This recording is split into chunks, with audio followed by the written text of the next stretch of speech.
네,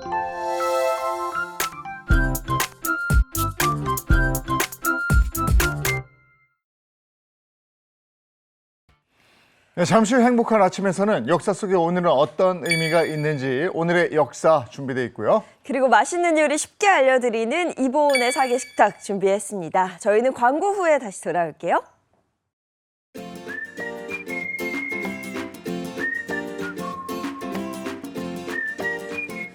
안녕하십니까. 행복한 아침 이재용입니다. 안녕하세요. 장예인입니다. 오늘은 6월 27일 목요일이고요. 저희는 오늘의 식탁 또 오늘의 역사 이보은의 사계 식탁 이렇게 준비해놨습니다. 네, 오늘의 식탁 아니고요. 네, 오늘의 역사에서는 지금 이 시기 과거에는 어떤 일이 있었는지 역사 속으로 들어가 보겠고요. 이어지는 이보은의 사계 식탁에서는 요즘 날이 부쩍 더워지면서 불 앞에서 요리하기 참 힘들다 하시는 분들 많으실 겁니다. 자, 오늘은 불 없이 하는 알배추 요리 2가지 준비했습니다. 자, 6월 27일 목요일 행복한 아침 시작합니다.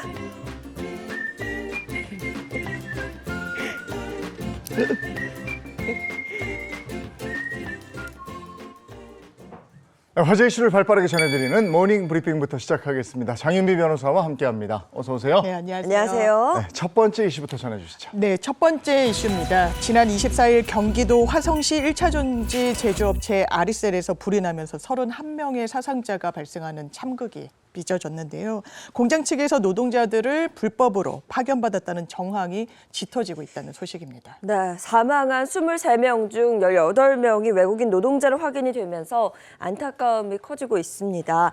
그런데 이들이 정당한 업무가 아닌 불법적으로 일을 했다는 건데요. 외국인 노동자들이 했던 업무는 어떤 일이에요? 네, 불법 파견을 먼저 살펴보려면요. 파견법을 한번 짚어봐야 됩니다. 파견법에 따르면 32개 업종에 한정해서 파견 근로자를 공급받을 수가 있는 건데요. 특히 제조업 직접 생산 공정 업무의 경우에는 파견 노동자를 받는 것이 금지돼 있습니다. 그런데 해당 공장에서 이 참사로 사망한 근로자들 대부분이 포장 업무에 종사를 했었다. 이렇게 지금 전해지고 있는데요. 포장 업무는 파견이 금지된 바로 이 직접 생산 공정 업무에 해당할 여지가 굉장히 높은 겁니다. 지금 아리셀 박순관 대표 등 회사 측은 대국민 사과문을 발표하면서 불법 파견은 일체 없었다. 이렇게 주장을 하고는 있는데요. 일단 불법 파견이 아니라고 밝히면서도 이들에게 업무를 지신 건 인력을 공급한 업체 메이셀이다. 이런 주장을 내놨습니다. 아리셀에 인력을 공급한 메이셀 측은 그런데 불법 파견 사실을 인정하고 있는 것으로 전해지고 있습니다. 네, 아리셀이 직접 지휘 명령을 행사하지 않았다 이렇게 얘기하는 건데 네. 어제 공장에 대해서 압수수색이 진행이 됐죠? 그렇습니다. 아리셀 대표이사와 업체 관계자 등 5명을 입건한 지 하루 만인 어제 경찰과 고용노동부가 강제 수사에 착수했습니다. 어제 오후 4시 화성시 서신면 전곡리 소재 아리셀 업체 그리고 인력 공급 업체인 메이셀 그리고 한신다이아 등 3개 업체 등에 대해 압수수색에 들어간 건데요. 경찰과 노동부는 업체 사무실 이외에도 아리셀 대표인 박순관 대표의 자택 등에 대한 압수수색도 동시다발적으로 진행했습니다. 또 모회사 아리셀이 불법 파견을 받았는지와 함께 화재 원인과 대규모 인명피해가 난 구체적 이유에 대해 철저히 조사할 방침입니다. 너무 큰 피해가 있었고 특히 너무 많은 목숨을 앗아갔습니다. 철저하게 조사가 이루어져야 되겠죠. 다음 이슈 전해주십시오. 네, 우리나라의 저출생 고령화 문제가 시간이 갈수록 상당히 심각해지고 있는 그런 상황인데요. 지난 4월 출생아 수가 19개월 만에 반등했다는 소식입니다. 네, 요즘에 결혼을 하지 않는 분들도 많아졌고요. 결혼을 하더라도 여러 이유로 아이를 낳지 않는 딩크족도 증가하는 추세입니다. 그런데 출생아 수가 늘었다. 그렇습니다. 좀 반가운 소식인데요. 맞습니다. 굉장히 오랜만에 들린 소식인데요. 통계청이 집계한 4월 출생아 수 19,049명입니다. 지난해 같은 달보다 521명, 2.8%포인트가 증가한 건데 같은 달 기준으로 2011년 이래 최대폭으로 상승을 한 겁니다. 출생아 수는 계절적 요인을 아무래도 타기 때문에 전년도의 같은 달과 비교의 수치를 좀 비교를 하는데요. 2022년 10월부터 지난 3월까지 18개월 연속 전년 동기 대비 감소 기록을 이어왔는데 4월 들어서 19개월 만에 증가세로 전환을 했다는 겁니다. 어쨌든 아기를 많이 볼 수 있다는 건 즐거운 일이잖아요. 네. 반가운 소식이잖아요. 네, 그랬으면 참 좋을 텐데 여기에도 뭐랄까요? 일종의 함정이 숨어 있습니다. 왜냐하면 통계청 관계자에 따르면 비교치인 전년도 4월에 출생아 수가 너무나 적었기 때문에 거기에 따른 효과일 수 있다는 겁니다. 네. 또 코로나19를 겪으면서 결혼 건수가 늘어나는 추세인 점도 반영됐다는 건데요. 여기에 지난해 합계 출산율은 0.72명으로 역대 최저치를 이미 기록했습니다. 올해 1분기 합계 출산율은 0.76명으로 그치면서 1분기 기준 최저치 아직 머물고 있고요. 더 연간 합계 출산율을 보면 암담하다는 이야기가 나옵니다. 앞서 통계청이 장래 인구 추계를 통해 올해 연간 합계 출산율을 0.68명, 한 명도 되지 않는 걸로 이미 전망을 했고요. 다만 정부는 2022년 8월 이후 혼인이 약 1년간 증가세를 보였기 때문에 긍정적으로 이런 부분을 평가하면서 하반기 출생아 수 반등을 기대하는 분위기입니다. 일단은 반가운 소식이긴 한데 네. 조심스럽게 접근하고 있는 거군요. 예, 알겠습니다.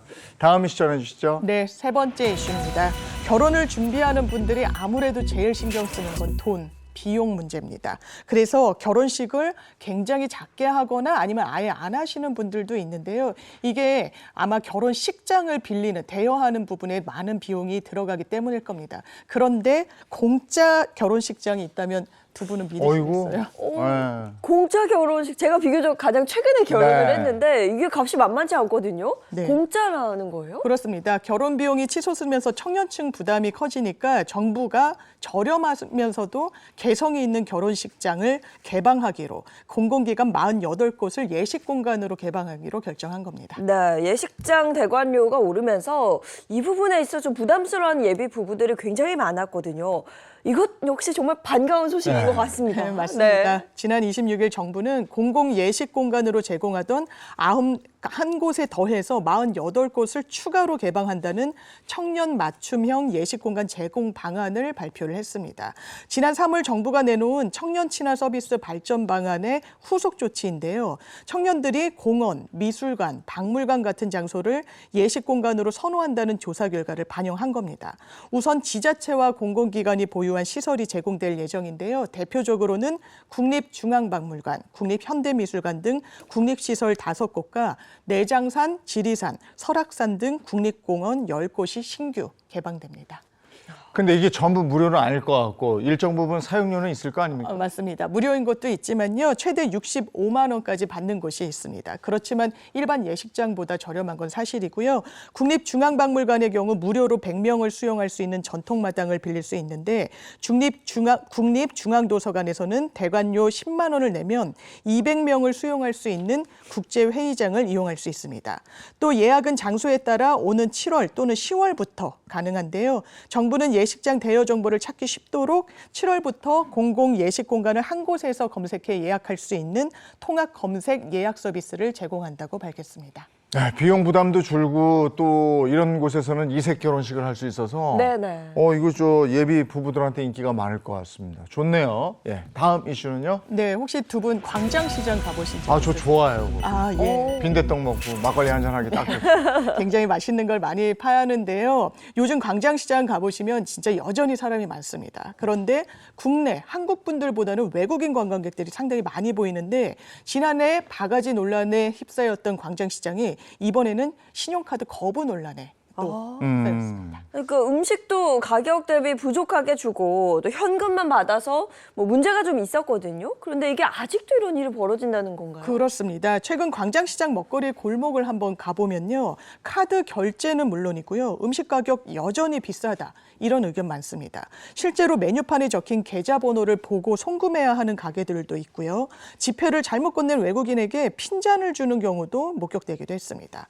요즘 현금 가지고 다니는 분 많이 없는데 현금이 없다면 음식을 광장시장에선 사 먹기가 굉장히 불편한 상황인 겁니다. 시장을 찾은 한국인들도 이거 예전과 달라진 게 별로 없어 보인다면서 실망을 금치 못하는 분위기입니다. 저희 가면 사람 굉장히 많아요. 네. 그리고 이 더운 날 저기 찾는 곳은 우리 한국의 명소처럼 돼 있거든요. 지금 광장시장이 먹거리 문화도 아주 풍부하고. 네. 근데 저기서 카드가 안 되고 그냥 현찰만 내라 이러면 기분 상할 것 같은데 개선 방법이 뭐가 없겠습니까? 일단 종로구청이 나섰습니다. 종로구청 관계자는 개선 중이다 이렇게 밝히면서요. 노점 같은 경우에는 사업자 등록이 아예 되어 있지 않아서 카드 결제가 불가능한 곳이 실제로 많다. 다만 현재 광장시장은 의도적으로 현금을 결제하는 그런 가게들 그리고 카드 결제기가 아예 없는 그런 가게들이 혼재되어 있는 섞여 있는 상황이라고 밝혔는데요. 카드 사용에 대한 부분 광장시장 상인회 측과 계속 의견 합의 중이라는 겁니다. 그리고 가맹업체와 협의해서 최대한 이른 시일 안에 카드 결제가 되도록 조치할 방침이라고 밝혔습니다. 저희가 넷뭐에 나와가지고 네. 세계적으로 유명해졌거든요. 그렇죠. 근데 우리가 늘 하는 말 중에 그거 있어요. 잘 나갈 때 조심해라. 잘 나가는데 잃어버리면 그 다음에 안 갈 수 있어요. 또 끊길 수 있어요. 이거 거기 상인분들 대책 세우셔야 됩니다. 자, 오늘 여기까지 하겠습니다. 장윤비 변호사와 함께했습니다. 고맙습니다. 감사합니다.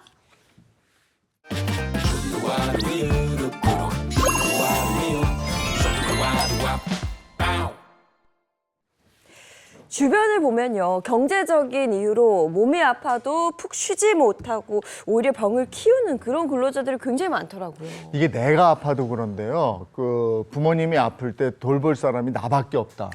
그러면은 뭐 직장에 나갈 수도 없으니까 생계가 곤란해지는 경우가 많거든요. 네. 그래서 이런 경제 활동이 불가피한 경우에 일정 부분 소득을 지원해 주는 제도가 있다고 합니다. 알아보죠.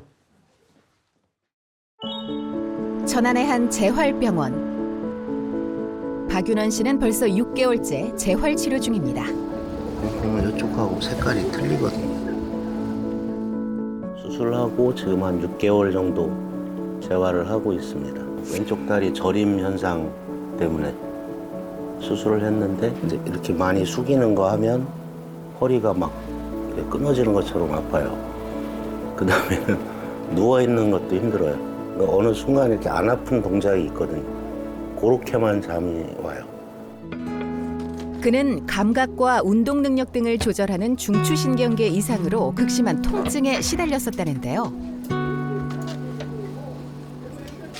허리 수술까지 받았지만 통증은 아직도 여전합니다. 1, 2, 3번이라고 해서 뭐 척추 쪽 그쪽까지 다 손상이 돼서 완충해주는 디스크가 살아있어야 되는데 거의 붙어있는 상태가 돼요. 처음에는 이제 여기 이쪽으로 이렇게 아프다가 나중에는 이제 여기 발까지 다 막 저리고. 벌써 6개월째. 그는 몸이 아파서 결국 운영하던 기계설비 사업장은 문을 닫아야 했는데요. 일상으로 돌아가기 위해 오늘도 재활치료에 전념합니다. 일단 척수 손상 환자시고 박윤호님 같은 경우에는 좀 특이하게도 왼쪽만 마비가 온 케이스입니다. 몸통의 불안정한 거랑 이제 근력 저하 그게 이제 가장 메인이셔서 몸통의 안정성을 높여주는 운동 그리고 근력 운동 위주로 좀 진행하고 있습니다. 기약 없는 병원 생활에 조금씩 지쳐가는 현실. 박윤원 씨는 아픈 몸보다도 마음이 더 불편하다는데요. 생활비 때문에 걱정을 좀 많이 했거든요. 초남댁하고 얘기를 많이 했더라고요. 그 상병수당이라는 게 있는데 신청을 한번 해봐라 이래갖고 와이프가 이제 왔다 갔다 하면서 진단서도 띄고 그리고 신청도 와이프가 다 했어요. 생활비를 줄일 수는 없는데 버는 건 없고 한 달 정도는 어떻게 됐는데 그 다음부터 힘드니까 상병수당이 저에겐 도움이 진짜 많이 됐습니다. 소득 없는 아픈 근로자들이 마음 편히 치료할 수 있도록 지원하는 제도가 있습니다. 취업자가 업무와 관계없는 질병 부상으로 인하여 일을 하지 못하는 경우 치료에 집중할 수 있도록 소득을 지원하는 제도입니다.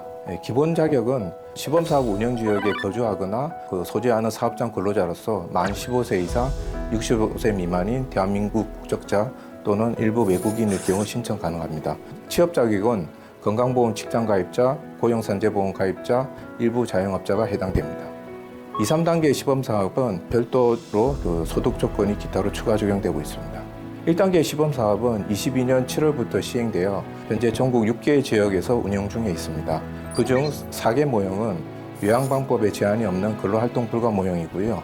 2개 모형은 입원 및 내원 일수를 보장하는 의료이용 일수 모형입니다. 각 모형별로 지급 제외 기간인 대기 기간은 3일, 7일, 14일이고요. 24년 7월부터 최대 보장 기간은 120일, 150일을 적용할 계획입니다. 올해 64세인 최정은 씨.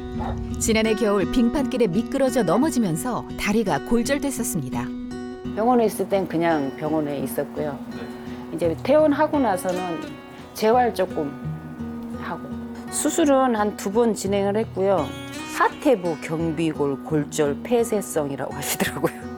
왼쪽 종아리 뼈, 큰 뼈. 그래서 이거를 부서지니까 그렇게 한꺼번에 수술을 못 하시고 피부가 괴사됐잖아요. 그래서 그 피부 낫기 기다리느라고 한 보름 또 입원해 있다가. 왼쪽 경비골이 완전 골절되면서 철심을 박는 수술을 받았는데요. 돌봐주는 가족 없이 7개월여 동안 치료를 받다 보니 어려움이 많았다고 합니다. 일단 경제적인 활동을 하던 사람들인데 그렇잖아요. 누가 이제 집에서 거들어주는 식구가 일단은 없으니까 경제적인 게 제일 어려웠고요. 다리를 뭐 진짜 당에 듣지도 못하게 하는데 깜깜하더라고요. 그래서 동사무소에 한번 얘기를 해봤어요. 혹시 생계 지원이라도 안 되나요? 이제 어느 날 전화가 왔더라고요. 그 의료보험점에서 그런 제도가 있는데 안양시의 요번에 시범 지역이라고 전화를 해보니까 아주 친절하게 상담을 잘 해주시더라고요. 네, 상병수당 시범사업 2단계의 경우에는 업무와 무관한 질병 부상으로 소득의 일정 부분 지원해주는 제도인데요. 지원 대상 중에서 소득 하위 50% 이하인 취업자만 지원이 가능합니다. 1단계와 2단계의 가장 큰 차이점은 소득재산 심사입니다. 2단계 지역의 경우에는 경기 안양시 그리고 대구 달서구, 용인, 익산 이렇게 있습니다. 몸이 아파도 마음 편히 치료에 집중하기 힘든 근로자들. 상병수당 신청 과정에도 어려움이 많았다는데요. 그 상병수당 신청 진단서를 띄는 병원이 따로 있어요. 전부 아무 데서나 다 뛸 수가 있는 게 아니고 그 병원을 가야 되고 거기서 또 잘 몰라요. 그러니까 주치 선생님이 아닌 다른 선생님이 발급을 하시니까 그걸 몰라서 처음에 저는 이제 저희 과의 선생님들은 진단서 해달라서 가지고 갔더니 그게 잘못됐어요. 그래가지고. 아픈 근로자들이 어려움을 겪지 않도록 지자체에서도 나섰다고 합니다. 우리 시에서는 상병수당 제도를 몰라서 혜택을 못 받는 시민이 없도록 상공회의소나 양대 노총 등 관내 단체들과 연대하고 시 홈페이지, SNS, 유튜브 등을 통해서 온라인 홍보를 하고 있습니다. 안양시에 420여 개 병원이 있는데 그중 73개소가 상병수당에 참여하고 있습니다. 시민들의 신청 편의를 높이기 위해 안양시 의사회와 연대하여 참여 의료기관을 늘리는 데 최선을 다하겠습니다. 직장인도 자영업자도 일하다 아프면 마음 편히 쉴 수 있는 근로 환경을 개선하기 위한 노력. 그 24년 7월 1일부터 시행되는 3단계 모형은 충주, 홍성, 전주, 원주 4개 지역에서 시행됩니다. 적용 모형은 요양방법에 제한이 없는 근로활동 불가 모형이고요. 그 대기 기간은 7일, 최대 보장 기간은 150일입니다. 1단계는 그 모든 취업자가 신청 대상인 반면 2, 3단계는 기본 자격과 취업 자격을 충족하는 소득 하위 50% 이하인 취업자가 신청 가능합니다. 시범사업 운영 기간 동안 다양한 정책 실험을 통해서 효과를 비교 분석하고자 그 단계별로 세부 기준을 달리하여 적용하고 있습니다. 많은 국민들이 혜택을 받으실 수 있도록 다양한 방법으로 시범사업을 안내해 나가겠습니다. 시범사업 기간 동안 축적되는 데이터를 기반으로 운영 성과를 분석하면서 국민들이 제도를 좀 더 쉽게 이용하실 수 있도록 불편사항을 지속적으로 개선해 나가겠습니다.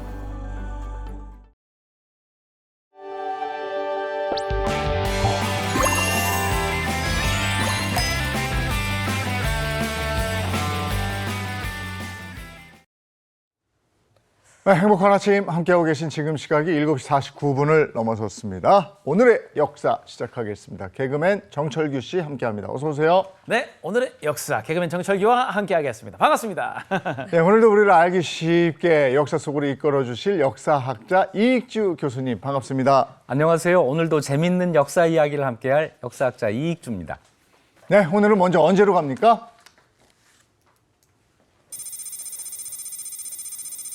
네, 이 1919년입니다. 1919년으로 갑니다. 6월 28일 어떤 일이 있었습니까? 네, 1919년 6월 28일은 우리 독립운동에서 핵심적인 역할을 했던 인쇄소 보성사가 건물 화재로 소실된 날입니다.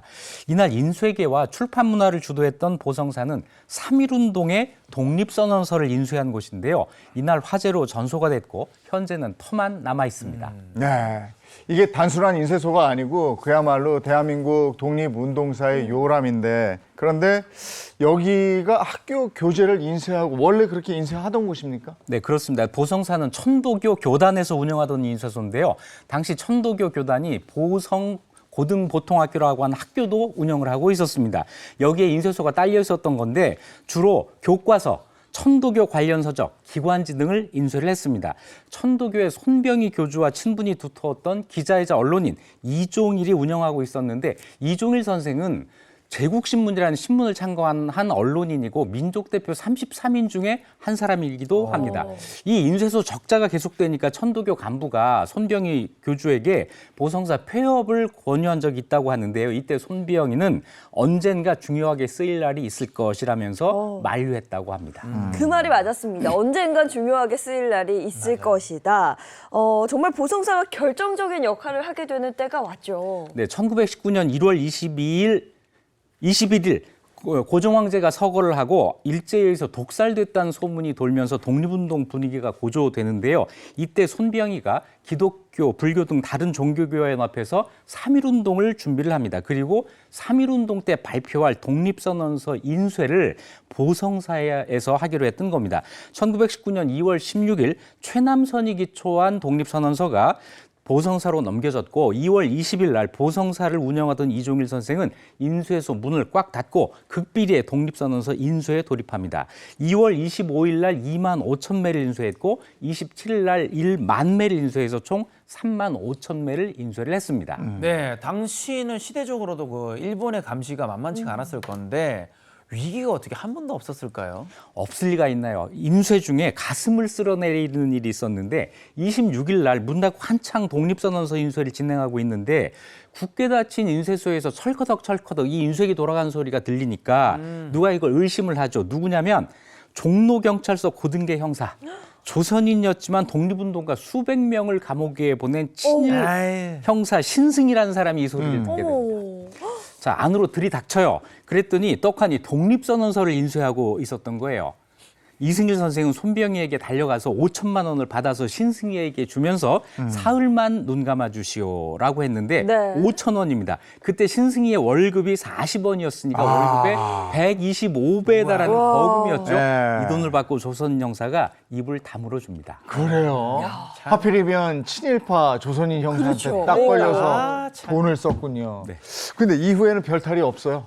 별탈이 없었던 거예요. 위기가 또 있었습니다. 인쇄한 독립선언서를 배포하려고 하는데 선언서를 손수레에 싣고 가는 밤중에 제동파출소 앞에서 검문을 당해요. 그런데 또 하늘이 덥습니다. 마침 정전이 됐습니다. 어두우니까 열어봐도 뭔지를 잘 모르죠. 그래서 인쇄된 족보 인쇄한 거라고 속여서 지나갑니다. 일본 경찰이 제대로 확인을 하지를 않았던 거죠. 이때 제대로 확인했으면 3.1운동은 불발될지도 모르는 정말 위기 상황이었습니다. 이종일 선생은 3.1운동 전날인 1919년 2월 28일 일기를 이렇게 씁니다. 준비 상태는 물론 만점이다. 내일만은 실수 없이 신명을 바쳐 거사에 성공해야 한다. 마지막 문장이요. 꿈을 잘 꾸자. 어떤 마음이었을까요? 정말 그 3.1운동 전야의 그런 풍경이 생생합니다. 자, 그렇게 보성사에서 우여곡절 끝에 인쇄된 독립선언서가 무사히 은닉되면서 3.1운동이 예정대로 좀 진행이 될 수 있었던 거네요. 네, 천신만고 끝에 1919년 3월 1일 일제 식민통치 항거하는 독립선언서가 발표됐고 학생과 군중들은 대한독립만세를 외치면서 거리를 행진하고 한국인의 독립의지를 세계 만방에 알립니다. 이후 공판에서 3.1운동 민족대표로 참여했던 보성사 책임자죠. 이종일은 3년형을 선고받고 2년 6개월 동안 감옥에 있게 되는데요. 옥중에 있던 1919년 6월 28일 밤 11시경 보성사 건물에서 원인 모를 불이 나서 건물이 전소되고 맙니다. 일본 경찰은 실화에 의한 것이라고 발표를 했지만 그것을 믿는 사람은 아무도 없었습니다. 그렇죠. 보성사가 독립선언서를 인수한 곳이기 때문에 일제가 일부러 방어한 것이 아니냐 하는 그런 의심이 그때도 강하게 있었고 지금까지도 마찬가지입니다. 이종일 선생은 추록 후에 1922년 제2의 3.1운동을 추진하다가 발각이 됐고요. 1925년 영양실조로 세상을 떠났는데 일설에는 굶어 죽었다, 아사했다고도 합니다. 영양실조. 아유. 민족운동의 요람이었던 이 보성사가 이렇게 소실됐습니다. 그래도 지금은 그 터는 남아있다면서요? 네, 보성사는 지금 서울 종로구 조계사 후문 맞은편 수성공원 근처에 있었는데요. 지금 여기에 보성사가 있었음을 알리는 표지석이 남아 있습니다. 그곳에는 이종일 선생의 동상도 있습니다. 보성사가 아니었다면 3.1운동이 이렇게 확산되기는 어려웠을 겁니다. 근처에 가시게 되면 한번 들르셔서 3.1운동의 숨은 공로자 보성사와 또 주역 이종일 선생을 생각해 보시는 것도 좋을 것 같습니다. 네, 그렇군요. 이제 다음 역사로 가보겠습니다. 1933년 6월 24일로 갑니다. 어떤 얘기 해주시겠습니까? 네, 1933년 6월 24일은 전 세계에서 가장 유명한 고속도로 독일의 아우토반을 건설하기 위한 아우토반 건설공사가 히틀러에 의해서 설립된 날입니다. 아우토반은 세계 최초의 현대식 고속도로죠. 특히 속도 제한이 없는 것으로 유명한데요. 2차 세계대전 이후 독일의 산업 발전을 일으킨 동력이 되면서 라인강의 기적의 기반이 되기도 했습니다. 아우토반 하면 스피드 즐기시는 분들한테는 정말 꿈의 그렇죠. 고속도로죠. 네. 저희 가서 한번 달려보고 싶다 이러는 분들도 많으실 텐데 이게 처음에 근데 어떻게 만들어진 거예요? 아우토반은 독일어로 자동차 아우토와 전용도로 반이 결합된 말이에요. 그래서 말 그대로 자동차 전용도로를 뜻합니다. 아우토반의 시작은 나치 정권이 수립되기 전인 1913년 독일 베를린에서 시작된 아부스 하이웨이라는 길이었는데요. 총 연장 130km 자동차 경주도로로 1930년대 독일 모터스포츠 중흥기의 본거지 역할을 했습니다. 우리가 아는 고속도로 아우토반은 1920년대부터 본격적으로 만들어지기 시작했지만 1차 세계대전과 대공황으로 공사가 지지부진했습니다. 이때 독일 경제 상황이 뭐 엄청나게 안 좋았다면서요. 네, 1929년 대공황이 1차 세계대전 패전국 독일을 강타합니다. 극심한 경기 침체로 경제는 파탄 지경이었고 1932년 독일 노동인구의 40%가량이 실업자였고 국민 총생산은 40년 전인 1890년대 수준으로 퇴보했을 정도였습니다. 이럴 때 국민들 앞에 나타난 사람이 바로 아돌프 히틀러였어요. 아돌프 히틀러가 극단주의에 기반한 나치당을 만들어서 1933년 총리가 됐고 자동차 전용도로 아우토반에 눈길을 돌립니다. 대대적인 토목공사를 일으켜서 실업자를 구제하고 병력과 물자 수송력을 강화한다는 게 목적이었습니다. 건설에 박차를 가하기로 하고 이를 위해서 1933년 6월 24일 아우토반 공사를 설치하게 된 겁니다. 네, 아우토반은 이전의 고속도로와는 혹시 어떤 점이 좀 달랐을까요? 아우토반 건설 책임을 맡은 사람이 프리츠 토트 박사였는데요. 도시와 도시를 직선으로 연결하는 최단 구간 도로가 아니라 자연경관과 어우러지는 도로를 건설하고 싶어 했어요. 그래서 자연스러운 커브길이 있고 교량 같은 구간이 있었고 이런 아이디어는 이후 세계 각국의 고속도로 건설에 영향을 주기도 합니다. 하지만 나치 독일 당시엔 아우토반이 경제 부흥에는 별다른 역할을 하지 못했어요. 그 당시 독일이 무역을 많이 하는 나라가 아니었고 히틀러가 전쟁에 혈안이 돼 있었기 때문에 인력과 자원을 아우토반 공사에 집중하지도 못했습니다. 미완공 상태에서 독일 전투기들의 이동로, 수납 장소로 사용되는 정도였습니다. 17년간 17,000km 도로를 만드는 게 목표였는데 히틀러는 생전에 3,819km밖에 못 보고 죽었습니다. 이 아우토반이 오히려 히틀러가 죽고 난 후에, 그러니까 2차 대전 후에 빛을 봤다고요. 네, 2차 대전이 끝나고 아우토반이 독일 산업 부흥을 일으킨 원동력이 됐습니다. 1950년대 들어서 서독이죠. 그 당시는 경제 부흥을 추진하면서 기존 아우토반을 개량하고 신규 노선을 더 만드는 데 본격 투자를 합니다. 동서독 분단과 세계대전 중 파괴로 인해서 1950년에 서독에 남은 아우토반이 불과 연장 2,000km 정도였는데요. 20년 뒤인 1970년대에 들어서면서 그 두 배인 4,000km가 되고 통일 직전인 1990년에 이르면 다시 그 2배인 8,000m 수준으로 늘어나게 됩니다. 앞으로 계획은 15,000km까지 연장할 계획이 있습니다. 자, 빠르면서 안정감 있는 세계 최고의 독일 자동차 아우토반이 있었기 때문에 가능한데요. 벤땡, 뱀땡, 폭스 땡땡. 네네. 자, 이런 자동차들이 아우토반을 기반으로 초고속 성장을 했습니다. 네. 아우토반 하면 뭐 앞서 말씀드린 대로 전 세계 스피드를 즐기는 분들은 한번 달려보고 싶은 속도 무제한의 고속도로 이런데 진짜로 속도 무제한입니까? 네, 우리가 아우토반 하면 여기서부터 저기까지 길 하나를 가리키는 것으로 알기가 쉬운데요. 그게 아니고 독일에 있는 모든 자동차 전용 도로를 다 아우토반이라고 합니다. 그래서 아우토반 1호, 아우토반 2호 이런 길의 번호가 붙어 있는 거죠. 이 가운데 전체 구간은 아니고 20%에서 30% 정도에 이르는 구간이 속도 무제한 구간입니다. 속도 제한이 없는 구간의 경우 최고 시속 130km를 권장하지만 법적으로 속도 제한이 없습니다. 실제로 최근에 체코의 한 부동산 재벌이 아우토반에서 질주하는 모습을 너튜브에 올려서 화제가 됐는데 그때 최고 속도가 410km 시속이었습니다. 네, 속도 제한이 없기는 하지만 다른 운전자들을 위험할 수 있게 한다는 점에서 조사를 받고 경고를 받기도 했는데 매우 이른 시간에 한 일이고 아주 짧은 시간 동안 일어난 일이라는 점을 감안해서 처벌되지는 않았습니다. 아우토반에서는 속도에 비해서 사고가 적은데요. 그 비결은 1차선을 언제나 비워두는 추월할 때만 사용하는 킵 라이트 원칙이 철저히 지켜지고 있기 때문이라고 합니다.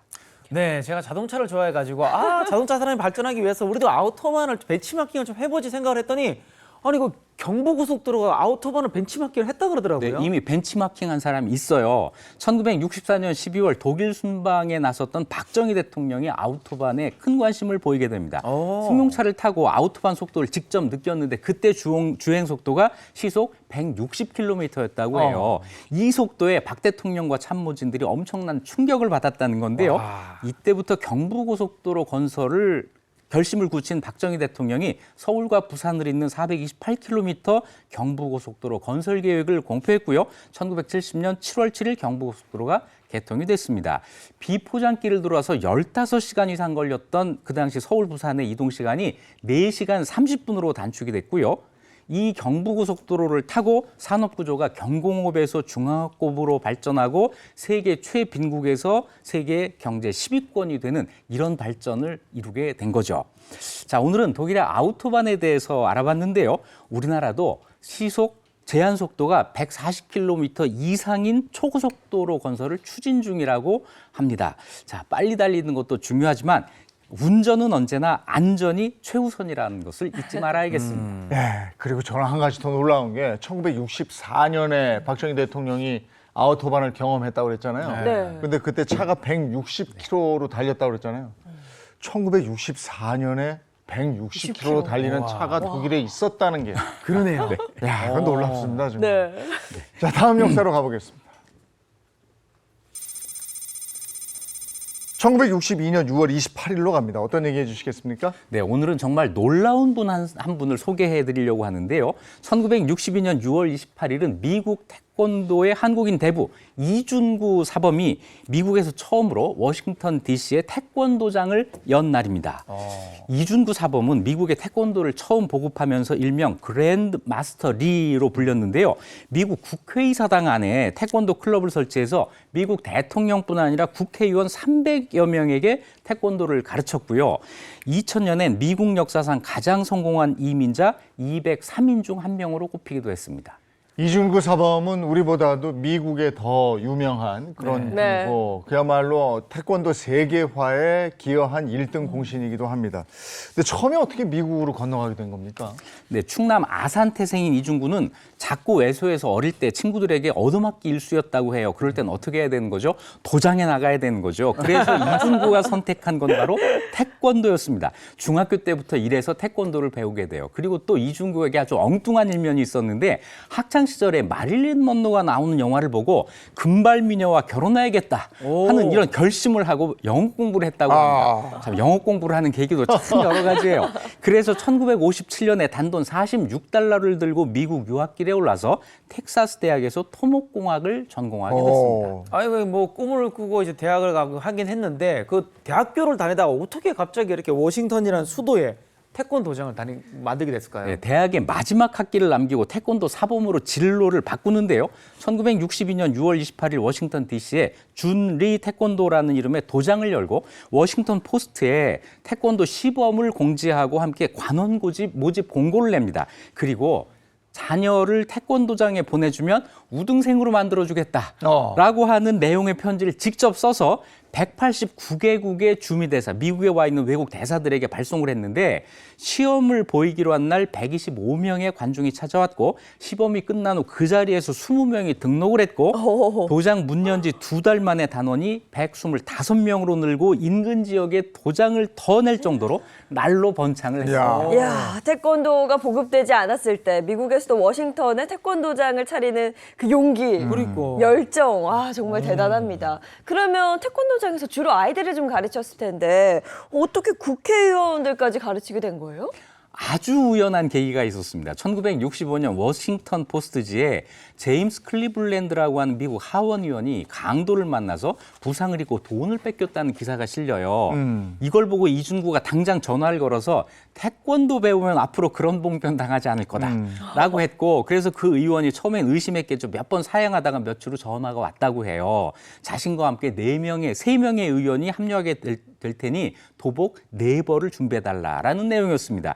이후구는 미국 국회의사당의 도장을 개설해서 정치인들에게 태권도를 가르쳤는데 거쳐간 의원만 무려 300명이 넘었습니다. 교습료는 받지 않았다고 해요. 몇 푼 교습료보다 한국과의 우정, 이것이 더 중요하다. 이런 생각을 한 거죠. 미국 의원들과 신뢰를 맺는 것이 중요하다. 그 대신 이 의원들이 어디에 가서 인터뷰를 하게 되면 태권도나 한국에 대해 잘 소개해달라는 이런 부탁을 했다고 합니다.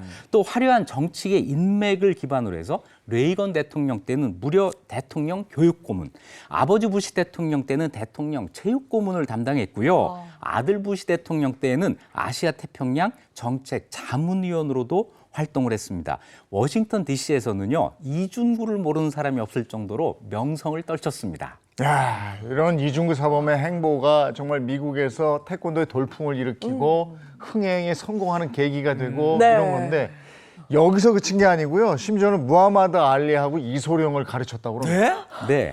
권투 선수 무하마드 알리에게 에큐펀치라는 기술을 만들어서 전수했는데 실제로 알리는 1975년 영국 선수 리차드 던과 방어전을 할 때 첫 방에 KO를 시키고 나서 인터뷰를 해요. 그랜드 마스터 준 리가 가르쳐준 에큐펀치를 사용했다. 이렇게 인터뷰를 했어요. 또 이소룡과는 1964년 국제 가라테 대회에서 처음 만나 무술인으로서 우정을 쌓았는데 이준구는 이소룡에게 쿵후에는 없는 옆차기, 돌려차기, 뒤돌려차기 같은 발차기를 전수했고 이소룡은 이준구에게 손기술을 가르쳐줬다고 합니다. 야, 내노라는 무도인들의 스승이었던 그랜드 마스터 리. 대단합니다. 이준구 사범은 그 태권도 세계화에 굉장히 많은 역할을 하죠. 네, 1980년대 말부터 러시아로 진출해서 러시아 전역에 65개의 도장을 만들어서 냉전의 벽을 뚫었고요. 미국 대사들에게 한국의 태권도 사범을 소개하면서 세계 수많은 태권도장이 만들어지게 하고 태권도의 세계화에 이바지합니다.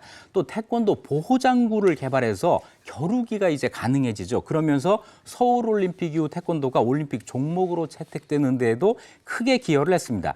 이런 공로로 미국 역사상 가장 성공한 이민자 203명 중 한 명으로 꼽히고 미국 초등학교 교과서에 실리기도 했는데 그 203명 중에는 아인슈타인도 포함되어 있습니다. 아인슈타인과 어깨를 나란히 하는 이런 사람인 거죠. 1910년에 이준구 사범에게 태권도를 배운 미 의회 전현직 의원들이 열어준 80세 생일 파티에서 머리에 물컵을 얹고 송판을 격파하는 이런 시범을 보이고 1분 동안 팔굽혀펴기 100회를 하면서 강한 체력을 선보이기도 했습니다. 2018년 4월 30일 향년 86살로 세상을 떠났는데 이날 6월 28일 이 태권도 도장을 연 날을 기념해서 미국 워싱턴 DC에서 준리데이, 이준구의 날이라고 하는 것이 제정되기도 했습니다. 자, 태권도는 싸움을 가르치는 무술이 아니라 인간을 가르치는 무도라는 철학을 바탕으로 미국의 태권도를 알리는 이준구 사범, 현재 한류의 원조 스타라고도 할 수가 있죠. 태권도의 세계화에 이바지한 그의 공로, 지금도 전 세계에서 빛나고 있습니다. 아, 정말 대단하군요. 네. 자, 다음 역사로 가보겠습니다.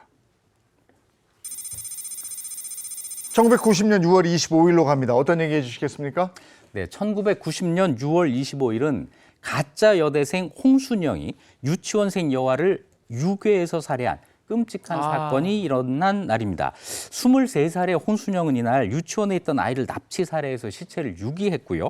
학력과 직업을 속이면서 가짜 인생을 살았던 것으로 알려져 많은 이들에게 충격을 줬습니다. 네, 유치원 아이를 끔찍하게 살해한 범인이 23살의 젊은 여성이었다. 많은 사람들이 놀라고 너무나 끔찍한 사건이었어요. 네, 맞습니다. 범인 홍순영, 어떻게 이런 일을 벌였는지 사건이 있었던 날로 한번 돌아가 보죠. 네, 이날 1990년 6월 25일 서울 송파구에서 6살 곽양이 노란색 비옷과 우산을 쓰고 유치원에 갑니다. 곽양의 어머니는 언제나처럼 난 12시면 끝나는 유치원 시간에 맞추어서 유치원으로 아이를 데리러 갔는데 하원 시간에도 곽양이 나오질 않는 거예요.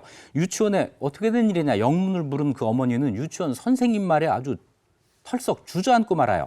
어머님이 30분 전에 전화를 주셔서 급한 일이 있어서 그러니 아이를 빨리 보내달라고 하지 않으셨어요? 이러더라는 겁니다.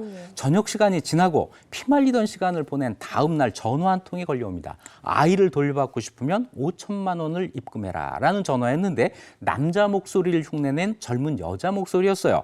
아이의 목소리라도 들려달라는 엄마의 간절한 호소도 외면한 채 1분 만에 전화를 끊었습니다.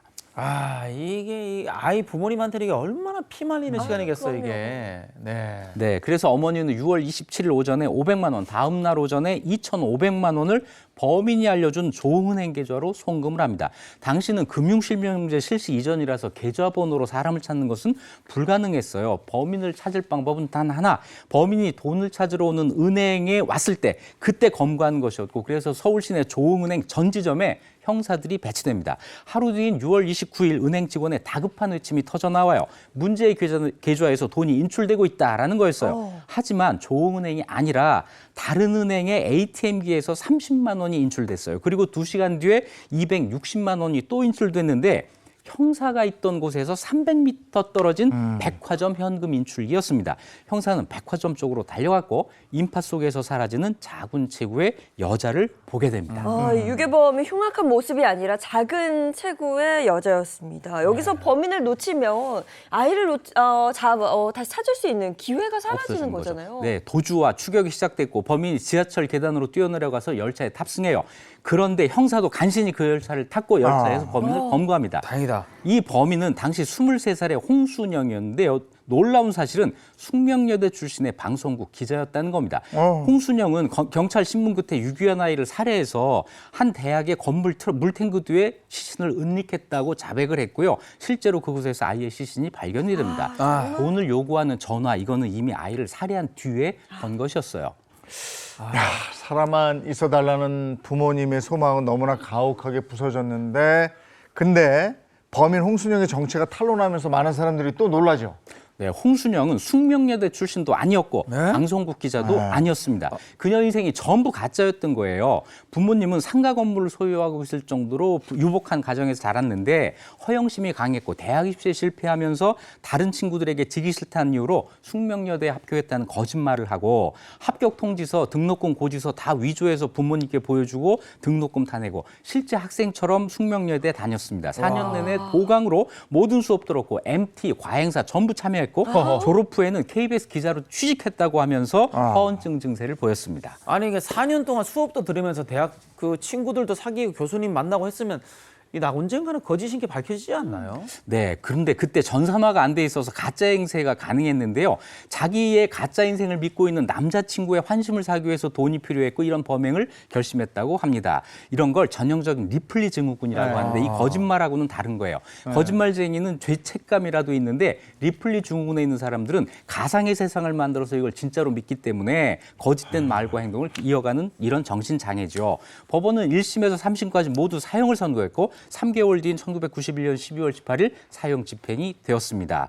자, 사형을 예상하지 못했던지 홍순영은 사형정에 들어온 뒤에 울기 시작했고 마지막 고해성사 뒤에야 피해자 가족에게 용서를 빈다는 짤막한 사과의 말을 남겼습니다. 이런 끔찍한 유괴 사건 다시는 더 이상 일어나선 안 되겠습니다.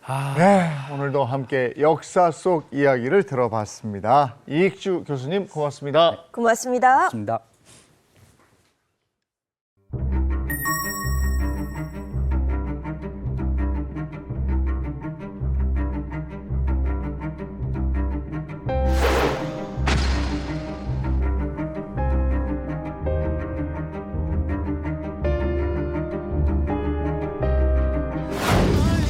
달리다 보면 어딘가 여긴 그래도 전보단 나을 테니까 달리다 보면 어딘가 여긴 그래도 전보단 나을 테니까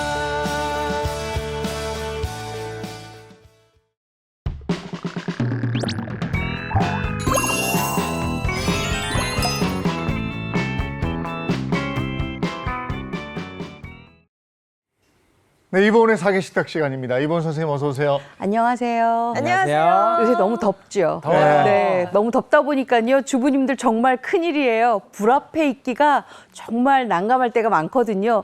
조금만 조리하다 보면 땀이 막 줄줄줄 흘러서 아유 일하기 싫다 하시는 분들 많을 텐데요. 그래서 제가 오늘 준비했습니다.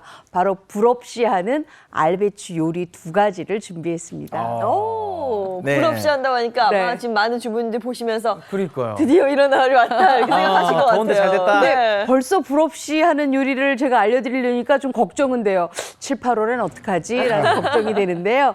일단 첫 번째 요리는요. 바로 알배추, 토마토, 생김치입니다. 헉, 토마토로 김치를 만들어 하실 텐데 토마토가요. 김치 양념에 들어가면 훨씬 더 맛있고 정말 아삭이는 알배추와 함께 식감이 워낙 좋아서 씹히는 맛도 좋을 뿐만 아니라 입맛을 확 살려주거든요. 네네. 그리고 두 번째는요. 요새 참외가 아주 제철입니다. 그래서 알배추, 참외 냉채도 준비했는데요. 요새 옥수수가 좀 많이 나오죠. 네네. 단맛 나는 옥수수가 거기에다가 블루베리도 나오니까 이런 것들 다 합해서 그냥 후루룩 냉채로 만들어서 아침 식사로도 좋고 다이어트 요리로도 아주 안성맞춤인 그런 메뉴를 준비를 해봤습니다. 이 2가지 메뉴 제가 알뜰하게 알려드릴 테니까요. 채널 고정하시기 바랍니다. 네, 요즘 뭐 우리 이번 선생님께서 정말 주부님 마음을 잘 아시는 것 같은 게 더울 때 불 앞에 있기 싫잖아요. 아이, 그럼요. 불 없이 요리하는 거 알려준다니까 저도 그렇고 우리 주부님들도 그렇고 오늘 잘 한번 배워보면 좋을 것 네. 같습니다. 일단 알배추를 준비를 할 건데요. 보통 이제 알배추가 이렇게 요새 속이 아주 꽉 찼어요. 그리고 요거 쌈으로 먹으면 굉장히 고소고소하잖아요. 네. 근데 요거 가지고 이제 김치를 만들 건데 일단은 알배추를 이렇게 아삭아삭 잘리. 네. 아, 그리고 앞부분 이렇게 해서 요거를 그냥 이렇게 툭툭툭 잘라주세요. 툭툭툭. 툭툭툭 어떻게 자르느냐 그냥 손으로 그냥 뚝 자르셔도 되고요. 이렇게 어머. 자르셔도 되고요. 아니면 이런 것들은 그냥 다 그대로 다 쓰셔도 되고요. 이렇게 너무 큰 것들은 이렇게 그래서 이렇게만 준비를 하시면 돼요. 네. 이렇게 준비하시면 할 게 없어요. 이제 다 끝났어요. 네? 끝났어요 벌써? 네, 벌써 다 끝났어요. 와. 왜냐하면 이 알배추는 그냥 이렇게 해서 절이지 않고 바로 생김치로 먹을 거기 때문에 소금물에만 헹구시면 되거든요. 네. 그래서 요거 이렇게 준비를 좀 해주시고요. 자, 그리고 제가 이렇게 미리 조금 썰어놨어요. 자, 그랬으면 요 소금물을 어떻게 하느냐 하면 요 소금을 이렇게 훌훌 일단 좀 뿌려주세요. 뿌려주시고 4큰술 정도 먼저 뿌려주시고 그러고 난 다음에 물을 넣어서 이걸 헹궈주세요. 아, 절여서 두는 게 아니라 그냥 소금물로 한번. 네.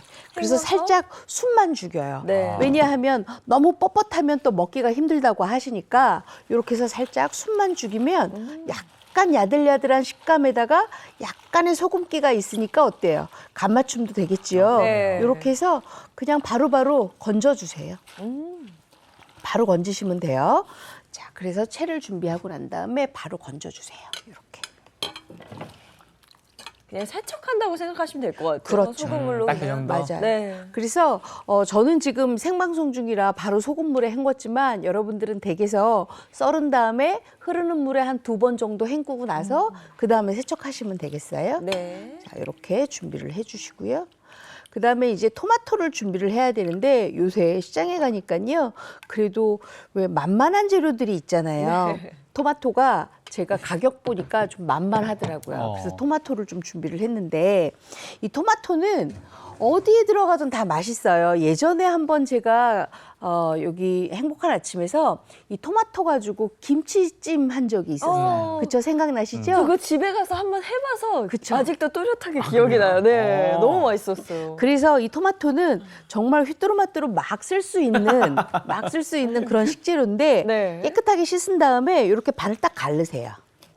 그리고 안쪽에 있는 요 네, 꼭지. 꼭지분만 이렇게 골라내세요. 그러고 난 다음에 어떻게 하느냐, 요거를 가로로 썰어요. 가로로. 되도록이면 조금 얄푼얄푼하게 썰어주시는 게 좋아요. 네. 왜 가로로 써냐 하면 세로 썰기를 하면 안쪽에 있는 씨가 다 나오기 때문에 지저분해요. 그러네. 그래서 가로 썰기를 해요. 이렇게 썰어주세요. 건강식 토마토. 칼이 조금 잘 들면 더 좋아요. 저는 요즘 집에서 토마토 잔뜩 사다가 갈아서 네. 또 많이 최고죠. 먹어요. 네, 꿀 살짝 넣고. 저는 요새 이 토마토 가지고요. 파프리카 같이 해서 먹기도 하고요. 네. 그리고 알배추로 이렇게 김치도 담아 먹는데 요거 정말 맛있어요. 이렇게 해서 토마토도 준비를 해주세요. 그러면 이제 다 됐어요. 그러면 집에 있는 뭐만 준비하냐면 쪽파만 하나 썰어주시면 돼요. 쪽파만. 네. 쪽파만 요거 너무 많이 넣으면 안 돼요. 왜냐하면 또 쪽파가 약간 또 아릴 수도 있으니까 네. 이렇게 살짝 앞쪽 부분만 이렇게 약간 가른 다음에 요거 쫑쫑쫑쫑 썰어서 그냥 바로 집어넣으시면 돼요. 오늘 색들이 다들 빨갛고 너무 초록에 예뻐요. 노랑에 막. 그래서 입맛이 확 살죠. 네, 너무 왜 불 없이 요리하는데 조금 맹숭하면 싫잖아요. 네. 그래서 일부러 이렇게 색깔을 조금 제가 넣었어요. 근데 만약에 집에 우리 집에 파프리카가 좀 노란색이 있는데 같이 넣으셔도 괜찮아요. 청피망이 조금 있어요. 청피망도 넣으시면 되는데 청피망은 토마토랑 같이 먹었을 때 식감이 굉장히 좋거든요. 그래서 그것도 같이 쓰셔도 괜찮아요. 이렇게 해서 알배추 쪽에다 같이 넣을 거예요. 파도 들어가고. 자, 이제 다 됐으면 이제 양념만 하면 돼요. 너무 쉽죠. 네. 요거는 아마 예인 씨도 집에서 금방 하실 수 있을 거예요. 자, 그랬으면 요거 이제 고춧가루로 양념을 할 거니까 고춧가루 넣으시고요. 그다음에 여기에다 진간장 넣습니다. 진간장. 그리고 여기에 식초가 조금 들어가요. 식초가. 아니면 레몬 좀 넣으셔도 돼요. 그리고 물엿이 약간 들어갑니다. 토마토에 단맛이 있고 짠맛도 같이 갖고 있는데 그래도 알배추가 제가 살짝 달다고 했잖아요. 노란 쪽이니까. 그래서 이렇게 알배추의 노란 맛을 훨씬 더 잘 살려주는 게 또 물엿이기도 하거든요. 네. 아니면 올리고당 넣으셔도 돼요. 그리고 아무래도 김치니까 마늘 좀 들어가고요. 그리고 여기에다가 소금이 약간 들어갑니다. 저희가 지금 소금을 절이지 않고 소금에다가 헹궈만 냈잖아요. 그러니까 소금 간을 조금 좀 하셔야 돼요. 자, 그랬으면 마지막에 참기름하고 깻가루만 넣으면 되니까 요걸 이렇게 잘 섞어주세요.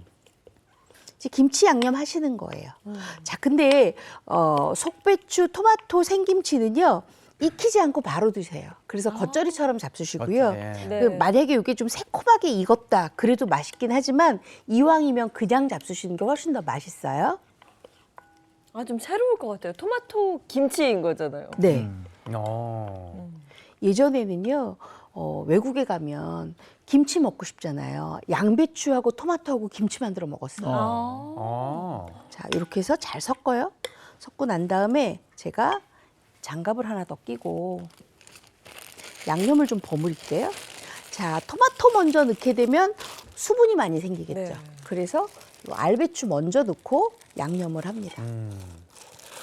저 알배추 그냥 먹어도 맛있는데. 저 된장 찍어 먹으면 진짜 맛있어요. 진짜 맛있죠. 이렇게 해서 양념을 먼저 좀 버무려 주세요.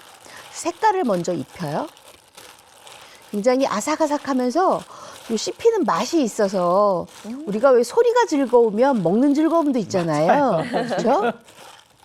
이게 자, 요렇게 좀 됐으면 요 상태에서 이제 토마토를 넣어요. 아. 토마토를.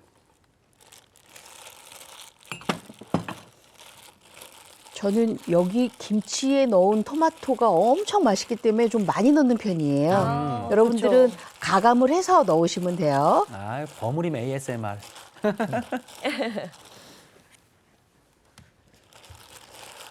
진짜 음식은 씹는 맛도 있고 맞아요. 자, 듣는 이렇게 맛도 있고 보는 맛도 있고. 다 됐어요? 식감이라는 거. 다 됐으면 아까 제가 소금을 조금 남겨놨었어요. 아, 그걸 좀더 여기에다가. 뿌리나요? 네. 그래서 요거를 마저 이렇게 뿌려주세요. 뿌려주고. 그래서 미래 예측에서 제일 틀린 게 음식이었어요. 미래 예측. 21세기에 알약 같은 거 먹으면 포만감이 생겨서 음식은 안 한다 이랬는데 네. 완전히 빗나간 예측. 그쵸. 맞아요. 네. 음식은 안 할 수가 네. 없어요. 로봇가 아무리 하는 시대가 돼도 네. 손맛을 어떻게 따라? 맞아요. 자, 그리고 살짝 참기름 넣어주시면 더 좋고요. 여기다 이제 깻가루를 깻가루. 이렇게 넣어주세요. 아, 제가 무치면서 침이 입안에 하나씩 보여요. 이렇게 버무리세요. 제가 양념을 과하지 않은 이유가 있어요. 왜냐하면 토마토가 갖고 있는 염분기가 있거든요. 그걸 그대로 살려서 잡수시면 좋아요. 그렇기 때문에 너무 많이 과하게 여기다가 양념을 안 하셔도 돼요. 네. 다 됐습니다. 와. 아, 이거 맛있겠는데요? 향이 좀 넘어오네. 먹어볼까요? 자, 제가 조금씩 담아 드릴게요. 네. 한번 잡숴 보세요. 야, 이거 요건 기대됩니다. 샐러드처럼 네. 잡수시면 더 좋아요. 그러네요. 야. 토마토는 저것도 프라이팬에 이렇게 달궈가지고 그렇죠. 기름 넣어서 네. 그러면은 또 네, 영양분이 더 올라간다는 얘기가 달걀하고 같이 버무려서 먹으면 또 맛있어요. 끝나죠. 이런 방식으로는 또 처음이에요. 김치로는. 그렇죠. 근데 일단 향이 참기름, 좋네요. 향이 확 올라와서 일단 너무 맛있어요. 이거는 그냥 샐러드처럼. 보자. 시원한 느낌이 드는데요. 그렇죠. 아주 시원하죠. 불 없이 하는데 맛까지 이렇게 시원하면 아주 금상첨화잖아요. 와, 야, 토마토가 이렇게 들어가는 게 나는 안 어울릴 줄 알았는데. 너무 맛있죠? 너무 맛있는 게? 와, 여름철에 입맛 없잖아요. 뚝 떨어질 때 이거 먹으면 이거 원래 뭔가 단맛이 나면서도 뭐 상큼하면서 네. 예. 와, 그리고 과하지 않은 양념 맛 때문에 네. 부담 없이 즐기실 수가 있는 게 바로 이 알배추 토마토 생김치예요. 거라고 생각도 했는데 심심하지도 않고. 짭짤한데 원래? 기본에 야, 이거 간이 아주- 좀 있으니까요. 왜 이렇게 요리하시면서 막 입에 군침이 돈다 하시는지 알 것 같아요. 먹으니까. 그쵸? 네. 제가 가끔가다 여기서 이제 요리할 때 제가 이제 침이 고여서 꿀꺽꿀꺽 삼킬 때가 있거든요. 저도 사람이다 보니까 맛있는 냄새에 제가 막 취해요.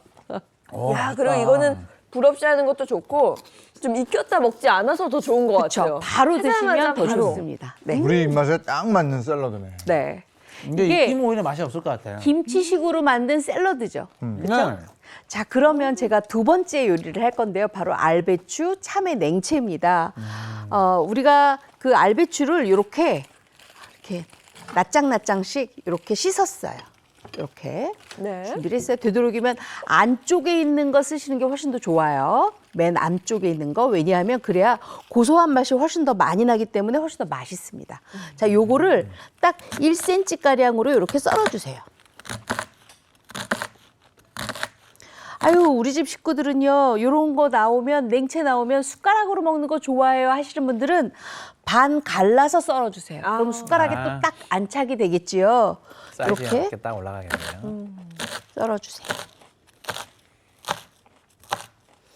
이것도 무슨 맛일지 궁금합니다. 그쵸? 굉장히 궁금하시죠? 네. 자, 이렇게 해서. 그러니까 항상 우리가 생각했던 건 좀 다른 맛이 나오고 하니까. 맞아요. 근데 그게 네. 또 너무 맛있으니까 맛있어. 기대가 되는 거죠.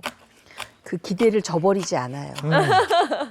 자, 이렇게 이제 알배추 아주 고소한 부분 이렇게 썰어주시고요. 그리고 요새 시중에 초당 옥수수가 많이 나오잖아요. 네. 아, 맛있더라고요. 요거는 생것으로도 많이 먹잖아요. 그러면 요거를 이렇게 껍질만 벗긴 다음에 이걸 잘라요. 엄마는 힘이 세요. 저 단단한데. 이야. 익지도 않은 거잖아요. 생이잖아요. 요거 근데 예시 생으로 힘들 것 먹을 수 같은데요. 있어요. 생으로. 아, 바로. 네. 초당은 그래요? 단맛이 나잖아요. 요거를 이제 샐러드처럼 드시는데 어떻게 드시느냐 하면요. 요거를요. 이렇게 자르세요. 아. 알알이 떼기도 좋잖아요. 네. 이렇게. 어. 요 심지가 있는 부분까지 하면은 약간 씹히는 맛이 좀 생기니까 심지가 없게끔 안쪽에 있는 것만 이렇게 썰어서 준비를 하세요. 네. 이렇게. 아, 이거를 쓰시는구나, 이렇게. 맛있겠죠? 네. 아, 저렇게 하는구나, 진짜. 아, 옥수수는 뭐 버터에 구워도 맛있고. 뭐 해도 다 그냥, 맛있잖아요. 그냥 해도 맛있고, 뭐 다 맛있죠. 쪄가지고 영화 보면서 먹으면 만약에 집에- 저는 지금 아무것도 준비가 안 돼 있는데 그냥 마트 가서 콘 옥수수 하나 사면 안 될까요? 하시는 분들 분명히 계실 거예요. 사셔도 됩니다. 아, 돼요? 근데 콘 옥수수는요, 요게 아무래도 그 당분에 많이 맞아요. 절여져 있잖아요. 많이 돼 그러니까 그건 어떻게 하냐면요, 끓는 물에 한번 싹 끓는 물을 끼얹어요. 그리고 찬물에 한번 헹궈요. 그러고 나면은 안쪽에, 그러니까 그 통조림 안에 들어있던 그 단맛이 조금 없어지겠죠. 그렇게 해서 쓰시면 딱 맞아요. 자, 그리고 이제 오늘의 주인공인 요 참외를 준비를 했어요. 참외는 워낙 참외 껍질을 먹어야 훨씬 건강하다고 합니다. 그래서 깨끗하게 씻어서 여러 번 씻어서 마지막 헹군물에 식초까지 살짝 넣고 다 헹궈주세요. 그러고 난 다음에 안에 있는 씨 다 긁어내시고 참외 껍질을 일부만 이렇게 남겨요. 이렇게. 그러고 나서 요거를 그대로 썰어주시면 되는데 요거는 제 마음대로 썰면 돼요. 저는요 그냥 깍둑 썰기가 좋아요 하시면 그렇게 썰면 되고요. 저는 그 참외 모양 살려서 먹는 게 훨씬 더 맛있을 것 같아요 하시면 이렇게 써셔도 돼요. 제가 두 가지로 다 썰어서 보여드릴게요. 이렇게, 이렇게.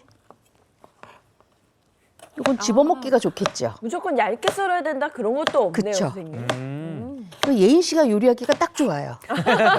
잘못 썬 티가 안 나잖아요. 맞아요. 정해진 게 없을 때 네. 가장 좋아요. 그래서 이것도 참외도 이렇게 이 준비를 정도면 해주세요. 집에서 하긴 해야 되겠는데. 이 정도는 하셔야 됩니다. 네. 이렇게 준비가 됐어요. 자, 그랬으면 요새 또 블루베리가 많이 나오잖아요. 맞아요. 블루베리도 깨끗하게 씻어서 마지막 헹군물에 식초 약간만 하고 아니면 레몬즙 약간 해서 이렇게 건져 놓으시면 되고요.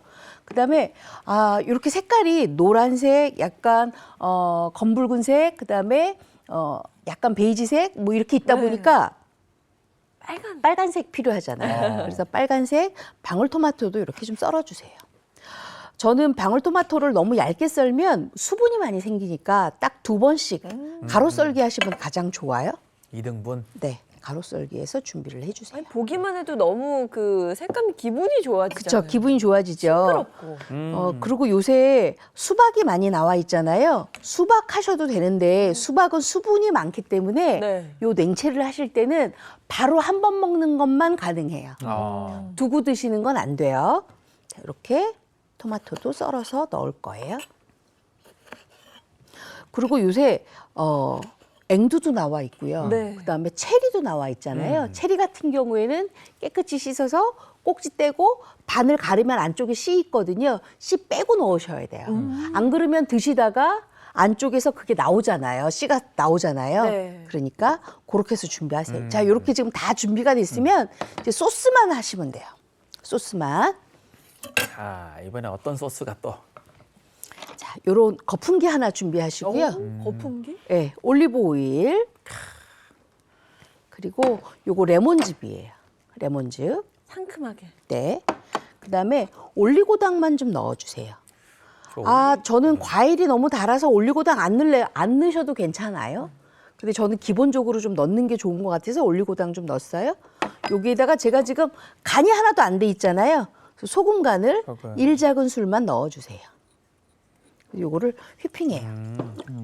와, 이거 새롭네요. 그 올리브 오일이 토마토 영양분 흡수율을 높여준다라는 얘기를 들은 적이 있는 것 같아요. 네, 맞아요. 네. 그래서 우리가 지용성이 되기 때문에 올리브 오일 좀 쓰시는 게 더 좋아요. 자, 이렇게 이제 다 준비가 됐으면 이제 넣으시면 돼요.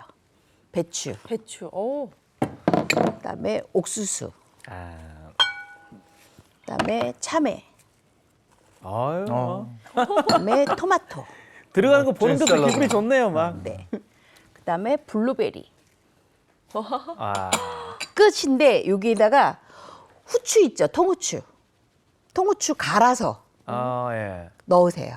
그러면 훨씬 더 맛이 업그레이드 되고요. 저는 집에 빨간 후추가 있어서 빨간 후추도 같이 이렇게 좀 넣었어요. 자, 요거를 이렇게 버무려요. 뭔가 요거트 넣어야 될 것 같아요. 저 아니에요. 볼에다가. 이게 끝이에요. 끝이에요? 네. 전 딱 이렇게 잡수셔야 네. 요게 진짜 맛있는 거예요. 저기에 식빵 딱 하나 있으면 그냥 그래서 제가 오늘 치아바타 식빵을 하나 가져왔어요? 그다음에 요거를 어떻게 하느냐? 요렇게 철구씨 잠깐만 나와주세요. 이렇게 해서 담아요. 제가 시식 3분 전이라는 게 팻말이 딱 뜨니까 네네. 마음이 급해졌어요. 자, 이렇게 해서 요거 담고 빵이랑 같이 이렇게 네. 이렇게 잡수시면 돼요. 아우, 이 토마토 김치도 맛있는데 화채도 기대됩니다. 먼저 한번 넣어보겠습니다. 자, 이렇게 올리고 이게 알배추 참외 냉채입니다. 그쵸?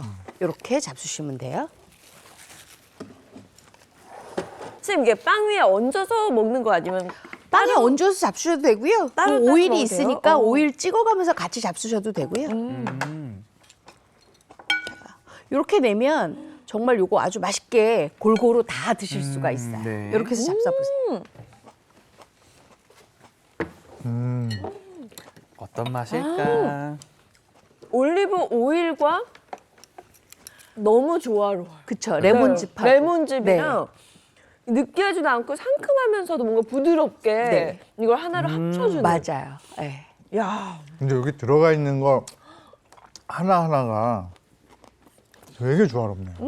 어? 그리고 요게 지금 제가 아침 식사로도 좋습니다 했는데 요게 지금 영양분이 결집이 되어 있잖아요. 네. 요게 굉장히 좋고요. 뭐 치아바타 쓰셔도 되고 아니면 통밀빵 쓰셔도 되고 아니면 요새 핵감자 많이 나와 있으니까 감자 쪄서 한 슬라이스 한 거에다가 딱 올려서 잡수셔도 아주 좋습니다. 이게 맛이 잘 어울리는데. 재밌는 게 씹다 보면 입안에서 초당 옥수수 알이 톡톡톡 터지는데 굉장히 달아요. 이게 하나하나 재료들이 입안에서 이거 씹는 그 느낌이 있어. 네.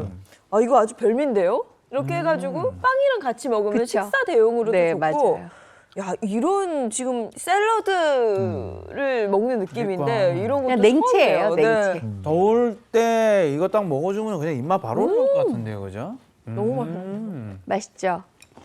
와, 제가 그간 이런 소스를 제가 먹어본 적이 없는 것 같아서 이거는 뭐 소스라고 할 것도 뭐라고 없고요. 말해야 되죠, 그냥 선생님? 바로 올리브 오일에 레몬즙만 넣으시면 되니까 정말 간단하죠. 근데 우리 이거 몇 번 먹었는데 바로 마무리를 해야 될 시간. 너무 맛있었습니다. 다음 주 네. 준비되어 있을까요? 다음 주는요, 저희가 오이 가지고 정말 맛있는 시원한 메뉴 2가지 알려드리려고 합니다. 기대 많이 하셔도 좋습니다. 네, 선생님 오늘도 고맙습니다. 네, 고맙습니다. 자, 오늘 날씨 바로 알아보도록 하겠습니다. 마지연 기상캐스터 나와주세요. 네, 상암동입니다. 어제부터 제주에 다시 장맛비가 시작됐습니다. 오늘 오전에는 남해안에 비가 확대되겠고요. 오후 중에는 그 밖에 남부에도 비가 오겠습니다. 내일까지 제주에 150mm 이상의 물폭탄이 예상되고요. 남해안에도 많게는 60mm가 내립니다. 저지대가 침수되지 않도록 유의 바랍니다. 제주와 남해안에서는 집중호우에 대비하셔야겠습니다. 오후까지 제주에는 시간당 30mm 이상이 쏟아지겠고요. 남해안에도 10에서 20mm가 내리겠습니다. 반면 중부의 날씨는 사뭇 다릅니다. 오늘 중부는 대체로 맑은 가운데 낮더위가 심하겠고요. 낮 동안 자외선도 무척 강하겠습니다. 오늘 한낮 기온 함께 보겠습니다. 서울과 대전 32도로 대부분 30도를 웃돌겠고요. 어제보다 기온이 올라서 후텁지근하겠습니다. 내일도 남부와 제주에는 비가 계속되겠고요. 토요일 밤부터는 중부도 장마권에 들면서 전국에 본격 장맛비가 쏟아질 전망입니다. 날씨였습니다. 요즘같이 날 덥고 이럴 때는 네. 확실히 저런 상큼한 음식이 많네요. 맞습니다. 또 불 앞에서 하는 요리도 아니다 보니까 집에서 해 드시면 너무 좋을 것 같은데요. 저희 행복한 아침 홈페이지에 레시피도 자세히 올려드리고 있으니까요. 집에서 한번 해보시면 좋을 것 같습니다. 좋은 하루 보내시고요. 저희는 내일 아침 7시 30분에 다시 돌아올게요. 행복한 아침, 행복한 하루 되십시오. 고맙습니다. 고맙습니다.